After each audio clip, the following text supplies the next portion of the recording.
ನಮಸ್ಕಾರ ವೀಕ್ಷಕರೇ. ನಮ್ಮ ನ್ಯಾಯಾಂಗ ವ್ಯವಸ್ಥೆ ಯಾವ ತರ ಇದೆ ಅನ್ನೋದು ಎಲ್ಲರಿಗೂ ಪ್ರಶ್ನೆ ಆಗ್ಬಿಡುತ್ತೆ. ಈಗ ಅದರಲ್ಲಿ ಸಾಕ್ಷಿ ಅನ್ನೋ ಹಾಗೆ ಸಮೀರ್ ಎಲ್ಲಾ ಕಡೆ ಓಡಾಡ್ತಾ ಇರುವಂತ ನ್ಯೂಸ್, ಈವನ್ ಟಿವಿಗಳಲ್ಲಿ ಯೂಟ್ಯೂಬ್ ಅಲ್ಲಿ ಎಲ್ಲಾ ಕಡೆ ಇವ್ರ ಹೆಸರು ಓಡಾಡ್ತಾ ಇದೆ. ಸಮೀರ್ ಇವಾಗ ಲೈವ್ ಎಷ್ಟೋ ಕಡೆ ಬಂದು ನನ್ನ ಮೇಲೆ ಈ ತರ ಆರೋಪಗಳು ಮಾಡ್ತಾ ಇದ್ದಾರೆ. ಇವಾಗ್ಲಾದ್ರೂ ಕೆಟ್ಟದ್ರ ವಿರುದ್ಧ ಹೋರಾಟ ಮಾಡೋಣ, ಒಂದಾಗಿ ನಮ್ಗೆ ಎಲ್ಲರೂ ಯೂಟ್ಯೂಬರ್ ಸಪೋರ್ಟ್ ಮಾಡಿ ಅಂತ ಕೇಳ್ಕೊಳ್ತಾ ಇದ್ದಾರೆ. ಇಲ್ಲಿ ಏನಾಯ್ತು, ಸೌಜನ್ಯ ಕೇಸ್, ಕೊಲೆ ಕೇಸ್ ಪ್ರಕರಣ, ಅತ್ಯಾಚಾರ ಪ್ರಕರಣ ಸುಮಾರು ವರ್ಷಗಳಿಂದ, 12-13 ವರ್ಷಗಳಿಂದ ನಡೀತಾನೆ ಇದೆ. ಈಗ ಮತ್ತೆ ಅದಕ್ಕೆ ಹೋರಾಟಗಳು ನಡೀತಾನೆ ಇದ್ವು ಬಿಡಿ, ಇನ್ನ ನ್ಯಾಯನೂ ಸಿಕ್ಕಿರ್ಲಿಲ್ಲ. ಕಾರಣ ದೊಡ್ಡವರು ಇದ್ರು ಅಂತ. ಕೊನೆಗೆ ಮೊನ್ನೆ ಸಮೀರ್ ಅವರು ಒಂದು ವಿಡಿಯೋ ಮಾಡಿ ಹಾಕಿದ್ರು, ದೂತ ಅನ್ನೋ ಒಂದು ಯೂಟ್ಯೂಬ್ ಚಾನಲ್ ಇಂದ. ಅದರಲ್ಲಿ ಅವ್ರು ತಿಳಿಸಿದ್ದು ಈ ತರ ನ್ಯಾಯಾಂಗ ವ್ಯವಸ್ಥೆ ಅನ್ನೋದಿದೆ, ಪೊಲೀಸ್ನವರು ಕೂಡ ಇನ್ಕ್ಲೂಡ್ ಆಗಿದ್ದಾರೆ, ಎಲ್ಲಾ ಸೇರ್ಕೊಂಡು ಸೌಜನ್ಯ ಕೊಲೆ ಕೇಸ್ನ ಮುಚ್ಚಾಕೋ ಕೆಲಸ ಮಾಡಿದ್ರು, ಬೇರೆಯವ್ರ ಮೇಲೆ ಆರೋಪಗಳನ್ನ ಹೊರಿಸಿದ್ರು. ಒಟ್ಟಿನಲ್ಲಿ ಇಲ್ಲಿರೋದೇನು ಅಂದ್ರೆ ದೊಡ್ಡ ಅಧಿಕಾರಿಗಳು, ದೊಡ್ಡ ಅಧಿಕಾರವಂತರು, ದುಡ್ಡಿರೋರು, ಊರಿಗೆ ನ್ಯಾಯ ಹೇಳೋ ಅಂತವ್ರು ತಪ್ಪು ಮಾಡಿದ್ರ ಅನ್ನೋದು ಅವರ ಪ್ರಶ್ನೆ ಆಗಿತ್ತು. ಅವರು ತೋರಿಸಿರೋ ವಿಡಿಯೋ ನೋಡಿದ್ರೆ ಹೌದು ಇದ್ರು ಇರ್ಬೋದು ಅಂತ ಅನ್ಸುತ್ತೆ. ಯಾಕೆಂದ್ರೆ ಅವರು ಕಂಪ್ಲೀಟ್ ಆಗಿ ಇನ್ವೆಸ್ಟಿಗೇಷನ್ ಮಾಡ್ಕೊಂಡು ಹೋಗಿದ್ದಾರೆ. ಅದಕ್ಕೆ ಯಾರೋ ಹಾಕಿರೋದು ಅವ್ರಿಗೆ ಪೇ ಮಾಡಿದರೆ, ಅದಕ್ಕೆ ಈ ಡೀಟೇಲ್ಸ್ ಎಲ್ಲ ಹಾಕಿದ್ದಾರೆ. ಇದ್ರು ಇರ್ಬೋದು ಬಿಡಿ, ಅದು ಸೆಕೆಂಡ್ರಿ. ಬಟ್ ಅವರು ತಿಳಿಸಿರುವಂತ ಇನ್ಫಾರ್ಮೇಶನ್, ಈ ತರ ಎಷ್ಟೆಷ್ಟು ಕೇಸ್ಗಳು ನಡೀತಾ ಇದೆ.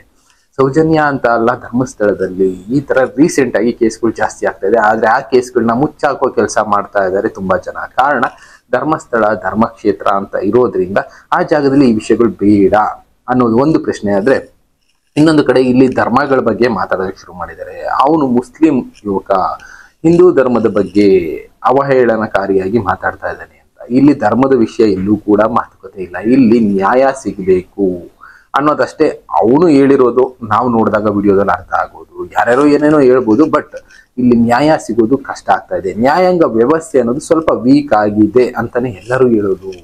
ದುಡ್ಡಿರೋರು ಇಲ್ಲ ಅಧಿಕಾರದಲ್ಲಿರೋರ್ದು ಅವ್ರದೇ ನ್ಯಾಯಾಂಗ ಅನ್ನೋದು ವ್ಯವಸ್ಥೆ ಬದಲಾಗೋಗ್ಬಿಟ್ಟಿದೆ. ಅವ್ರು ಏನ್ ಹೇಳ್ತಾರೆ, ಅವ್ರಿಗೆ ಸಪೋರ್ಟಿವ್ ಆಗಿ ನ್ಯಾಯಾಂಗ ಇದೆಯಾ ಅಂತ ಅನ್ನಿಸ್ಬಿಡುತ್ತೆ ಒಂದೊಂದ್ಸಲ. ಇದನ್ನೆಲ್ಲ ನೋಡ್ತಾ ಇದ್ರೆ ಕಣ್ಮುಂದೆ ಈ ತರ ಎಷ್ಟೆಷ್ಟು ಕೇಸ್ಗಳು ಬರ್ತಾ ಇದೆ. ಇದಕ್ಕೆ ನ್ಯಾಯ ಸಿಗ್ಲಿ ಅಂತ ಅಷ್ಟೇ ಆ ಹುಡುಗ ಕೇಳ್ಕೊಂಡಿದ್ದು, ಕೊನೆಗೆ ಅವನ ಮೇಲೆ ಕೇಸ್ ಆಗೋಯ್ತು.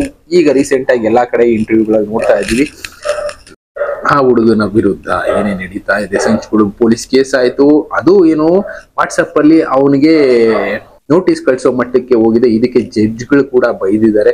ವಾಟ್ಸಪ್ ಅಲ್ಲಿ ಯಾರಾದ್ರೂ ನೋಟಿಸ್ ಕಳಿಸ್ತಾರ, FIR ಮಾಡಿದ್ರೆ ಅದಕ್ಕೆ ಪ್ರೊಸೀಜರ್ ಏನು, ಈ ತರದ್ದೆಲ್ಲ ನಡೀತಾ ಇದೆ ಬಿಡಿ.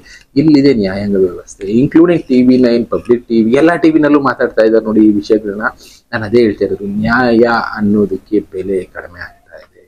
ನ್ಯಾಯಾಂಗ ವ್ಯವಸ್ಥೆ ಮೇಲೆ ಜನರಿಗೆ ನಂಬಿಕೆ ಹೋಗ್ತಾ ಇದೆ. ಇದಕ್ಕೆ ಏನ್ ಮಾಡ್ಬೇಕು, ಜನಗಳು ಇದ್ರ ವಿರುದ್ಧ ನಿಂತ್ಕೋಬೇಕು ಹೊರತು ಒಬ್ಬ ವ್ಯಕ್ತಿ ಒಂದು ಒಳ್ಳೆ ವಿಷಯನ ಜನಕ್ಕೆ ತಿಳಿಸ್ತಾನೆ ಅಂದ್ರೆ ಅವನ ವಿರುದ್ಧ 108 ಜನ ನಿಂತ್ಕೊಳ್ತಾರೆ. ದೊಡ್ಡವರೆಲ್ಲ, ದುಡ್ಡಿರೋರೆಲ್ಲ ಒಂದಾಗ್ಬಿಡ್ತಾರೆ ಕೆಟ್ಟದ್ರ ವಿರುದ್ಧ. ಕೆಟ್ಟದು ಅಂದ್ರೆ ಯಾವ ರೀತಿ ಹೇಳ್ಬೇಕು, ಅವ್ರು ಕೆಟ್ಟದಾಗ ಕಾಣ್ತಾ ಇರ್ಬೋದು, ಅವರ ಅಧಿಕಾರಕ್ಕೆ ತೊಂದರೆ ಬರ್ಬೋದು, ಅಂಥದ್ರ ವಿರುದ್ಧ ಎಲ್ಲ ಒಂದಾಗ್ಬಿಡ್ತಾರೆ. ಆದ್ರೆ ಇಲ್ಲಿ ನ್ಯಾಯ ಸಿಗಬೇಕು ಅಂತ ಹೋರಾಟ ಮಾಡೋದಕ್ಕೆ ಹೋದವರು ಎಷ್ಟೆಷ್ಟು ಜನ ಮಣ್ಣಾಗ ಹೋಗ್ತಾರೆ. ಇಂಥವ್ರ ಮೇಲೆ ಎಷ್ಟೆಷ್ಟೋ ಈಗಾಗಲೇ ನಡೀತಾ ಇದೆ. ಈ ವಿಷಯ ಯಾಕೆ ಬೇಕು ಅಂತ ಇಲ್ಲೊಂದು ವಿಡಿಯೋ ಇದೆ. ಈ ತರದ್ದು ಎಷ್ಟೆಷ್ಟೋ ವಿಡಿಯೋಗಳು ನಾನು ಅದೇ ಹೇಳಿದ್ವು. ಈ ರೀತಿ ಒಳ್ಳೆ ವಿಷಯನ ಜನಕ್ಕೆ ತಿಳಿಸೋಕೆ ಹೋದ್ರೆ ಅವ್ರ ಮೇಲೆ ಆರೋಪಗಳು, ಇನ್ನ ಬೇರೆ ಕೇಸಸ್ಗಳು ಆಗೋಗುತ್ತೆ. ಇದು ಅಂತ ಅಲ್ಲ, ಈ ತರದ್ದು ಎಷ್ಟೆಷ್ಟು ಕೇಸ್ಗಳು ಬಂದು ಹೋಗಿದೆ. ನೀವೇ ನೋಡ್ತಾ ಇದ್ದೀರಾ, ಎಲ್ಲಾ ಯೂಟ್ಯೂಬರ್ಸು ಇದೇ ವಿಡಿಯೋಗಳನ್ನ ಹಾಕ್ತಾ ಇರೋದು. ಕಾರಣ ಬಂದು ಸಮೀರ್ ಲೈವ್ ಅಲ್ಲಿ ಬಂದು ದಯವಿಟ್ಟು ನಮಗೆ ಸಹಾಯ ಮಾಡಿ ಅಂತ ಕೇಳ್ಕೊಂಡಿದ್ದಾರೆ. ಯಾಕೆ, ಅವನ ವಿರುದ್ಧ ಅವ್ನು ಒಳ್ಳೆ ವಿಷಯ ತಿಳಿಸಿದ್ರು, ಅವನ ವಿರುದ್ಧ ಎಷ್ಟೆಷ್ಟು ಕೇಸ್ಗಳು ದಾಖಲಾಗ್ತಾ ಇದೆ. ಇದಕ್ಕೆ ಸಪೋರ್ಟ್ ಮಾಡಿ ಅಂದಿದ್ದಕ್ಕೆ ಈಗ ಟಿವಿನವರು, ನ್ಯೂಸ್ ಅವರು ಎಲ್ಲರೂ ಈ ವಿಷಯನ ನಿಂತ್ಕೊಂಡು ಮಾತಾಡೋಕೆ ಶುರು ಮಾಡಿದ್ದಾರೆ. ಈಗ ಸೌಜನ್ಯ ಕೊಲೆ ಕೇಸ್ಗೆ ಒಂದು ಟ್ವಿಸ್ಟ್ ಅನ್ನೋ ಸಿಗ್ಬೋದೇನೋ, ಆದ್ರೆ ಅಲ್ಲಿರೋರು ದೊಡ್ಡವರ ರಿಲೇಷನ್ಗಳಾಗಿದ್ರಿಂದ ಅದಕ್ಕೆ ನ್ಯಾಯ ಅನ್ನೋ ಸಿಕ್ಕಿರ್ಲಿಲ್ಲ. ಇನ್ನು ಮುಂದೆ ಅದು ಯಾವ ರೀತಿ ಬದಲಾಗುತ್ತೋ ನೋಡ್ಬೇಕು. ಬಟ್ ನ್ಯಾಯ ಅನ್ನೋದು ಕಬ್ಬಿಣದ ಕಡಲೆ ಅನ್ಬೋದು, ಇಲ್ಲ ದೂರದ ಬೆಟ್ಟ ಅನ್ಬೋದು, ಆ ತರ ಬಡವರು ಪಾಲಿಗೆ ಅನ್ನೋದೇ ಈಗಲೂ ಎಲ್ಲರೂ ನೋಡ್ತಾ ಇರೋದು. ಅದಕ್ಕೊಂದು ಎಕ್ಸಾಂಪಲ್ ನಾನು ತೋರಿಸ್ತೀನಿ ನೋಡಿ. ಈ ಒಂದು ಪೋಸ್ಟರ್ ನೋಡಿ, ಇಲ್ಲಿ ಇವನ್ ಬಂದು ಈಸ್ ರಮೇಶ್ ಸಿಂಗ್ ಅಂತೆ. ಇದು ನ್ಯೂಸ್ ಅರೇನಾ ಇಂಡಿಯಾ ಇದ್ರಲ್ಲಿ ಬಂದಿರುವಂತ ಕಂಟೆಂಟ್. ಇವನು 5 ವರ್ಷದ ಒಂದು ಮಗು ಮೇಲೆ ರೇಪ್ ಮಾಡ್ತಾನೆ. ಅವನಿಗೆ 8 ವರ್ಷ ಜೈಲು ಶಿಕ್ಷೆ ಆಗುತ್ತೆ. 8 ವರ್ಷ ಆದ್ಮೇಲೆ ಆಚೆ ಬರ್ತಾನೆ, ಮತ್ತೆ 8 ವರ್ಷದ ಒಂದು ಹುಡುಗಿ ಮೇಲೆ ರೇಪ್ ಮಾಡ್ತಾನೆ. ಮತ್ತೆ ಅವನಿಗೆ ಜೈಲು ಶಿಕ್ಷೆ ಆಗುತ್ತೆ. ಅದನ್ನ ಹೈಕೋರ್ಟ್ ಇಲ್ಲ ಅಂತ ಹೇಳಿ ಮತ್ತೆ ಅವನಿಗೆ ಜೈಲು ಶಿಕ್ಷೆ ಆದ್ಮೇಲೆ ಬಿಡುಗಡೆ ಮಾಡ್ತಾರೆ. ಮತ್ತೆ ಬಂದಾದ್ಮೇಲೆ 2025ರಲ್ಲಿ 11 ವರ್ಷದ ಹುಡುಗಿ ಮೇಲೆ ಇನ್ನೊಂದ್ಸಲ ರೇಪ್ ಮಾಡ್ತಾನೆ.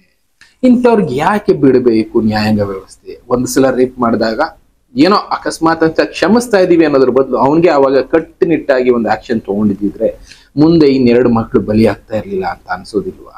ಈ ತರದ್ದು ಎಷ್ಟೆಷ್ಟೋ ನಡೀತಾ ಇದೆ. ಹಾಗಾಗಿ ಮುಚ್ಚಾಕ್ಬಿಡ್ತಾರೆ. ಕೆಲವೊಂದು ಕಡೆ ನ್ಯಾಯಾಂಗ ವ್ಯವಸ್ಥೆ ವೀಕ್ ಆಗಿರ್ಬೋದು, ಇಲ್ಲ ನ್ಯಾಯಾಂಗದ ಮೇಲೆ ಅಧಿಕಾರಿಗಳ ಇಲ್ಲ ರಾಜಕೀಯದ ಪ್ರಭಾವದಿಂದ ಇಂತಹ ವ್ಯಕ್ತಿಗಳು ಮಾಡ್ತಾ ಇರೋ ತಪ್ಪುಗಳು ಅಲ್ಲಲ್ಲೇ ಮುಚ್ಚಬಹುದು. ಧರ್ಮದ ಇಲ್ಲಿ ಸ್ವಲ್ಪ ಓಡಾಡುತ್ತೆ.